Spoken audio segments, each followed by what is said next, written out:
Hi class, I hope that you guys are all healthy and safe during this time. My name is Amber Johnson and I will be presenting on chapters 4.1 and 4.2 from the book Money Master the Game, 7 Simple Steps to Financial Freedom by Tony Robbins.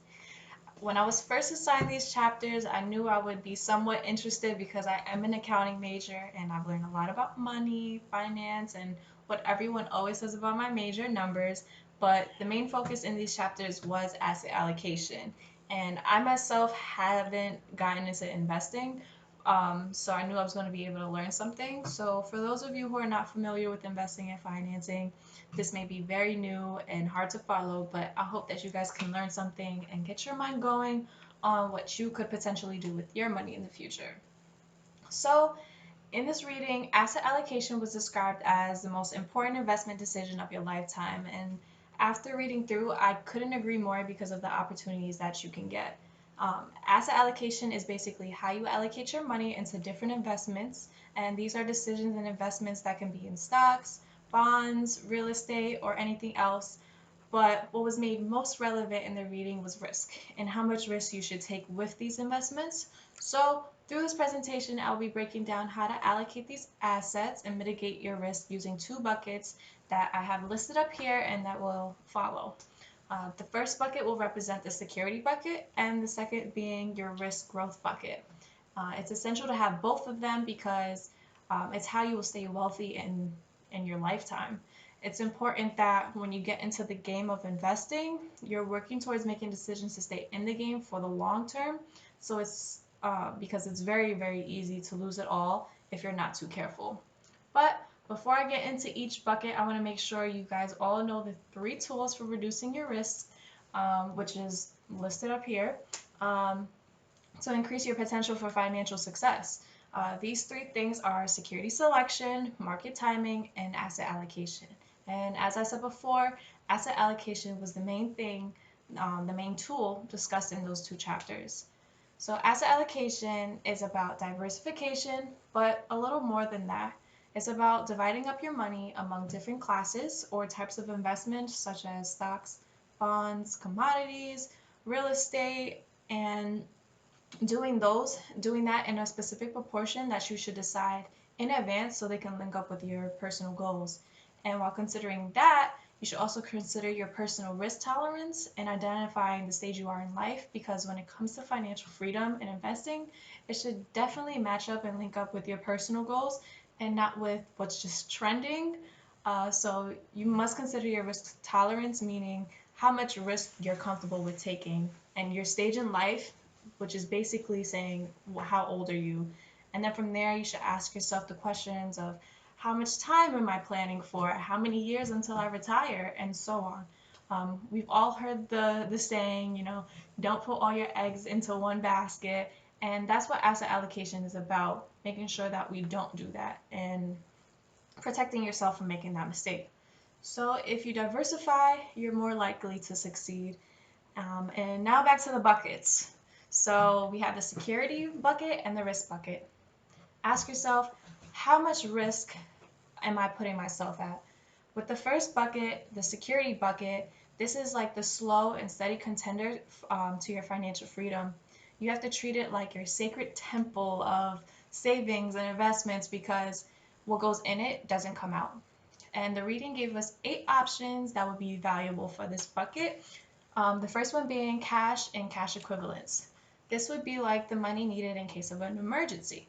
And to be clear, this is regardless of income level. You need to have some type of liquidity and an instant access to cash. But it's ultimately up to you to decide how much cash you need to have on hand and choose an outlet like under your mattress, which isn't the safest, but rather a safer place like a bank account that's insured by the FDIC. The second is bonds. So for those of you who don't know what a bond is, it's basically, say I buy a bond, you're giving me your word and promise to return my money with a specific rate of interest after a certain amount of time, which would be called your maturity date. The income or return you'll get from this is fixed at the time that you buy them, and depending on the length of time you agree to hold them. And sometimes you can use those regular interest payments as income while the bond matures. The third one is CDs. And with certificates of for deposit, you're the one loaning the money to the bank. It takes your cash for a fixed rate of interest and then returns it along with your earnings after a set amount of time. Because CDs are insured by the FDIC, they're just as safe as savings accounts, so this would be a good choice for your security bucket. The fourth one is your home. Home goes in this bucket because it's like your sacred sanctuary. However, you should note that if it's your primary residence, it shouldn't be seen as an investment to leverage and shouldn't be counted on to produce like a gigantic return. The fifth one is pensions. If you have one, this bucket is the place to keep it. The sixth is annuities. These investments are insurance products that can give you a guaranteed income for life. Um, they're like private pensions if they're done right. They can give the kind of returns you enjoy in your risk bucket with the safety of the security bucket. It's guaranteed income that will last you a lifetime. It will never go down in value. This next one is having at least one insurance policy that you do not mess with. This is protection for your family so that they will be taken care of if you do pass away. It can provide you with an income for life, tax-free while you're still alive, and if it's structured correctly, it could also provide an enormous tax efficiency. For example, my mother, she actually has 5 life insurance policies, and I know that sounds like a lot, but she does it in order to cover herself. The insurance policies can cover funeral costs, her estate, and whatever debt or loans that are outstanding. So this allows me and my siblings not to be left with the burden of covering her costs, and that's what's important about life insurance policies. The last one is structured notes. Um, Structured notes are like market link CDs, but they aren't covered by the FDIC insurance. So this is how they would work. You lend the money to the bank, usually a big one, and the bank promises to give you back the money after a specified period of time, plus a percentage of whatever gains accumulate in a particular index. But keep these in mind because they're also, if you're looking at the poster, you can see that they're also on the other side. So just from exploring the security bucket, we can see the real payoff of asset allocation comes when you figure out the right mix of how much of your money you can keep safe and how much you're willing to risk to get greater rewards and potentially to grow faster. The idea of security is subjective to everyone, so it's up to you to master the art of investing and where you want to put things. So the next bucket is the risk bucket. This is a more exciting bucket because you can get much higher return, and however, it's risk. So you can lose everything you've saved and invested. So with that, you must be prepared to lose a portion or even all of your money if you don't have protective measures in place. Because growth is not guaranteed, but risk is. Hence why it's called a risk growth bucket and not a growth risk bucket. Um, and there's 7 main assets that go into this bucket. The first one being equities. This is like ownership shares of individual companies or vehicles for owning many of them at once, like mutual funds, indexes, or exchange traded funds. The second one is high yield bonds. They're also known as junk bonds. These are bonds with lower safety ratings, and you get a high yield coupon because you're taking a big risk. The third one is real estate. There are different ways you can invest in real estate. You can invest in a home that you rent out for income.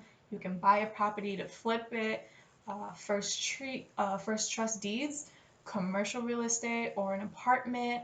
But the favorite method that they talked about in the book was senior housing. And to elaborate on that, um, it's because senior housing gives you the opportunity to get both the income and potential growth in appreciation. The fourth one is commodities. This would be gold, silver, oil, coffee, and so on. We've always heard about gold being a good investment, but unlike many other investments, there's no income from this investment like you might get in stocks from dividends or from income producing real estate or bonds. So in the right season, gold is a great performer, being a good or bad risk. Um, And then the fifth one is currencies. Since currency is paper, currency investing is pure speculation. You could either make a fortune in it or lose a fortune. The next is collectibles. This would be like art, wine, coins, automobiles, and antiques. These are all assets that people usually keep around for its value, um, or for the use of eBay. So if you're good on eBay, this would be a good choice for your risk growth bucket. And then the last discussed was structured notes. As I said before, you would find this in both buckets, and this is because there's different types. Some have 100% principal protection, which goes into the security bucket, as long as the issuing bank is financially solid. Then there are other kinds of notes that give you higher potential returns, but only partial protection if the index drops. Um, there's potential for greater gains, but more risk when it comes to this bucket. Um, if you do any more investing than this, you will become a speculator than just a regular investor. This is because it's known as momentum trading. You're doing more than just regular investments, and you could literally lose everything and more if you play the game of investing wrong.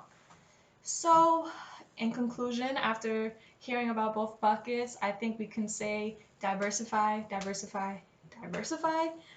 You want to make sure you are using the key tools of asset allocation. Invest and design your asset allocation to make money in the long term, even if they're wrong in the short term. Think about your future and what you potentially want to leave to your kids, because through asset allocation alone, you can significantly reduce the risk of sizable losses.